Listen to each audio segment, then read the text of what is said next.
Hello and welcome to StudyIQ. I am Prashant Mamani. I hope you all are doing good today. Today is 12th July and the special topic that I have got for you guys is Global Innovation Index. Many things to learn from GII, but before that I would like to introduce all of you to our pen drive and tablet courses. They are designed by the best faculties of our country, and as you can see on your screen, we have covered many different important national exams, bank exams, state level exams, and to find out more about it, check out StudyIQ.com. If you have any question or queries, these are our numbers. With this, dear friends, I will share the PDF of this lecture on my Facebook page and Twitter handle, and make sure you too share it with other people. Don't forget to hit the like button if you learn something from today's discussion, and I will ask you 2 questions by the end of this discussion. Please make sure that you post your answers in the comment section of this video lecture. Now, dear friends, I would like to, before moving ahead on this Global Innovation Index, let me take you through this thing. There is a difference between invention and innovation. I'm not going into too much detail. I'll give you a basic definition or basic example. What is the main difference between these two things?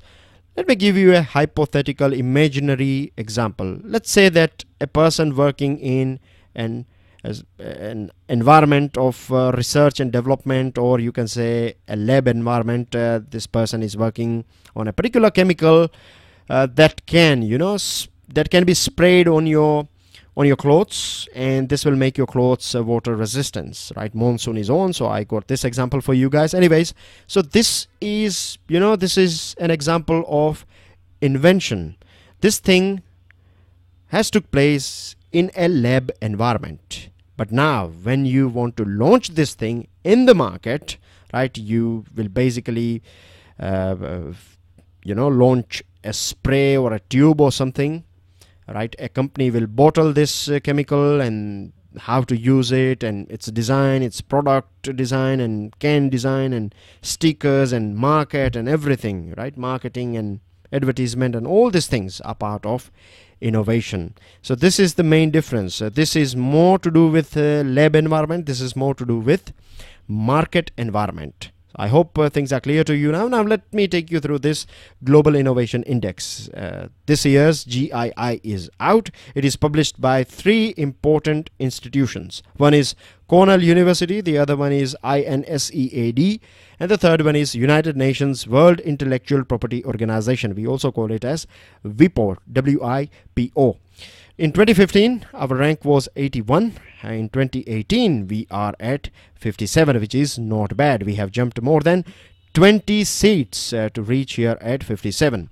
Now, this GII is basically, it goes through 80 different indicators. In front of you are some important indicators like intellectual property filing rates, R&D, mobile application creation, education spending, how much a particular country is spending on education at different levels, primary, lower primary, you can say secondary, higher secondary and tertiary, or primary, secondary and tertiary education, ease of doing business, scientific and technical publications, how many research papers are published and things like that, and political stability, which is again a very important thing. So these are major points based on which a country is given rank in this GII. Now let's talk about India, right? Specific things about India as far as this GII is concerned.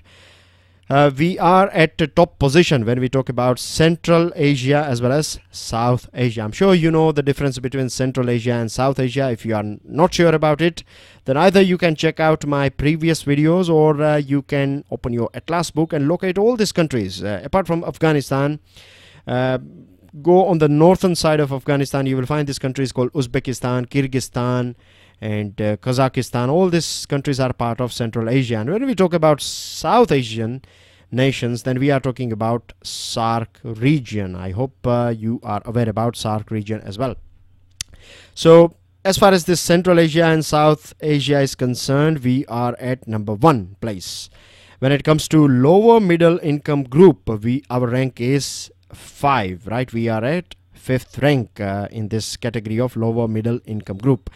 These are our positive points. These are our negative points. As far as positive points are concerned, right, a total number of graduates in engineering and science, ICT services export, gross capital formation, domestic market scale, the size of our market, and ease of protection of minority investors. When I say minority investors, we are talking about small investors. So all these things are positive for our country, but negative things, overall education is not up to the mark, environmental and ecological performance is poor, political stability and safety is again in a bad shape, and ease of starting business is still not up to the mark. So these are our negative points. Of course, you know that we have to work on all these things and turn these negative points or weaknesses into our strengths. Now, if we compare ourselves with China, and this is a very interesting country, right, China, because you see China, right, it was a poor country. We all know the history of China. I still remember those days when I was growing up as a child.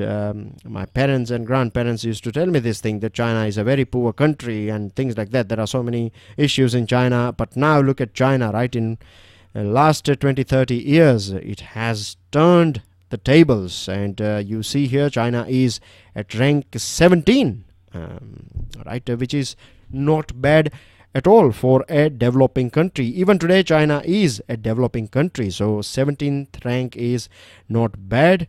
Positive sides of China: policies of China's are giving highest priority to this domestic technology facilitated research and business expansion. As far as this middle income nation category is concerned, China is number one. It has in fact outperformed many high income countries as well. This is the strength of China, and the reason why China is so strong as far as innovation is concerned, because it has heavily invested in research and development, in higher education, in quality of research publication and all these things. And this is the reason that you find that in R&D, in tertiary education, quality of research publication category, it is number 2 in the world. And no doubt they have this 2 best universities of the world are located in China. So this is you can say, or this is the strength, or you can say these are basically points that are in favor of China. As far as attracting economic or foreign direct investment, and not just investment, it's also about technology, attracting top companies, most innovative companies. Here you have this example of Tesla. Recently Tesla has said this thing, announced that it is going to set up this high technology manufacturing sector in China. So these are the things that China is doing, doing business, and other things are quite good in China. We need to learn many things from China. You see here, I'll give you one more example. I'm sure you have heard about this company called Alibaba. It's I cannot say that it is a substitute of Amazon, but it's basically an e-commerce company. Look at Alibaba today. It is expanding, right? It is flourishing in Australia, in New Zealand, in other developed country as well. It is doing very well, this Alibaba. And startups of China are dominating developing markets overseas. So this is how China is rolling. And if we don't sort out all these issues, these negative things, if we don't improve our rank, then the biggest loss that we are going to face is, or will be, in terms of brain drain. Brain drain basically means, I'll give you one example. See, your birth is in India, right? Your social security, your education, everything takes place in our country or in any given nation. Then when you reach this age of 21 or plus, right, when you will become part of, when you have got everything that you need to start an economic life, right? The tree has grown. Now the tree will start bearing fruits.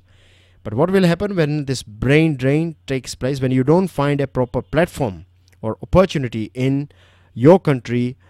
You plan to move or migrate to any other country. So a very trained individual will migrate to other country. Highly skilled individual migrating to other country is a very big loss for any nation, and this is something that we are facing for a very long period of time. So if we don't improve our GII rank and other things associated with it, then we are going to face this brain drain situation. We need to change this thing into brain gain. With this, dear friends, I would like to add one more thing here, that our UPSC pendrive tablet course is 22,500 rupees only. If you compare this thing with traditional coaching classes, then they charge you somewhere around 2 lakh rupees.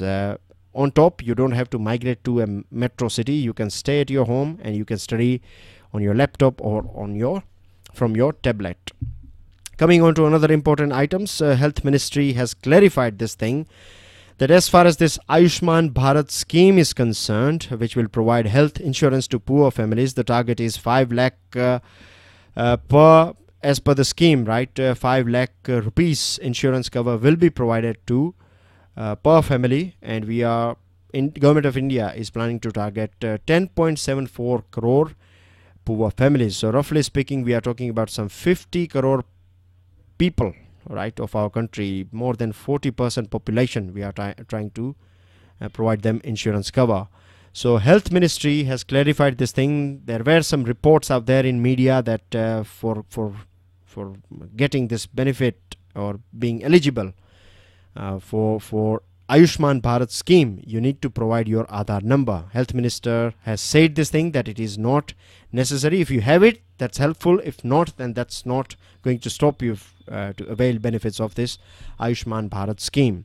Threshold for filing tax appeals or tax cases has been you can say lifted. The bar is lifted a bit higher. Earlier on, it was 10 lakh rupees for lower courts. Now this will be 20 lakh rupees. For high courts, it is 50 lakh rupees, and for Supreme Court, it is 1 crore rupees. The problem was that even 5 lakh rupees cases were struck in this litigation, and this was draining away a huge amount of our energy, particularly of government and tax department. So as per Finance Minister, by raising this threshold, 41% of this litigation will come down, which is going to be very helpful for tax department as well as our businessmen and taxpayers. Prime Minister has interacted with self-help groups via video conference, and he has applauded this role of self-help groups, particularly in rural area, in promoting entrepreneurship and also helping laborers. When they need money, they can get money from this self-help group. The biggest beneficiaries of this self-help groups are women, and it is very important that we provide money at reasonable interest rate or cheap interest rate to our women, because they are the ones, right? If you go in the field, then you will find that women are working in the field as well. If you go at other construction sites, you will find that women are contributing as construction labor. You see this fish market, you see vegetable markets, you see other markets, you will find that women are everywhere. And when they are provided with this sort of soft terms and condition and reasonable interest rate, right, they can stand on their own feet. This will make them socially as well as economically strong, which is very important, because we are talking about, roughly speaking, 50% of our population. If 50% of our population is not having access to finance at reasonable rate, then you can say that half of our country or half of our achievement, right, is, of half of our potential is not getting a proper platform. With this, Archaeological Survey of India has got a new building, state-of-the-art, latest building for our ASI, and it will also have a library with 50,000 books and journals. This was inaugurated by Prime Minister Narendra Modi. Moving on to another item, Niti Aayog has drafted an action plan. The name of this action plan is Breathe India, and the main target of this 15-point action plan is to combat air pollution, because we have 10 most polluted cities, right? It is going to target this 10 most polluted cities, but as far as this WHO database is concerned, you know that out of 20, nearly 14 cities, most polluted cities in the world, are in our country. This is a matter of concern for us, right? It's a big public health issue as well. And one more thing, dear friends, how they are going to work, or how this action plan will work. The main plan is to decommission all those old and inefficient power plants that are emitting this greenhouse gases, encouraging electrical vehicles, phasing out private diesel vehicles, and development of crop residual utilization policy so that they are not burned. This stubble burning issue is eliminated forever, and ethanol and other items can be produced from this thing. And fee-based program is also part of this action plan. Fee-based basically means that if you are polluting, then you will be penalized. If you are green, if your company and your production system is green, then you will get some points. And it is also said that you can use these points for tax exemption. One more thing that I would like to add is that all government departments and ministries, they will also have to follow this action plan. Moving on to another item which is very important, that we are now, India is 69th shareholder of European Bank for Reconstruction and Development.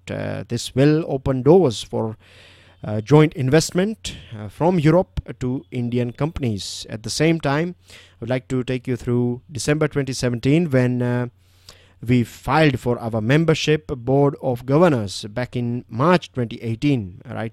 Everyone was happy with this thing, with membership of or entry of India into this EBRD.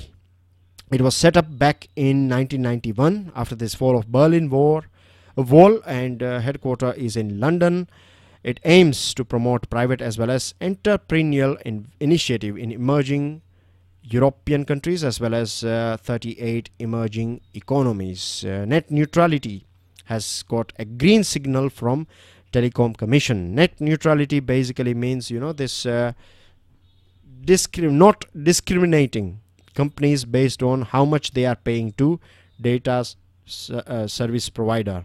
If you pay higher money, if net neutrality is not there, then if a particular company is paying higher money to this data service provider, then that company's website and that company's products will be marketed, or the speed of their website and their products will be a bit more on internet compared to a company that is not paying. So for startups, this will create a big problem. But now net neutrality will ensure free and open internet for everyone. With this, dear friends, telecommunication department has also highlighted that NDCP, that is National Digital Communications Policy, the draft is ready. It will be sent to Cabinet for its approval, and the main aim of this new policy is to attract 6,50,000 crore rupees plus investment, creating 40 lakh new jobs, and 50 megabyte per second, 50 Mbps broadband speed for every citizen in our country by 2022. That's everything in today's discussion. These are your answers, and these are your 2 new questions. Please make sure that you post your answers in the comment section of this video. Share this lecture with other people. If you are here right with me, then that means that you have enjoyed and learned many things from today's discussion. Don't forget to hit the like button, share this lecture with other people. Enjoy your day. God bless you all. Jai Hind.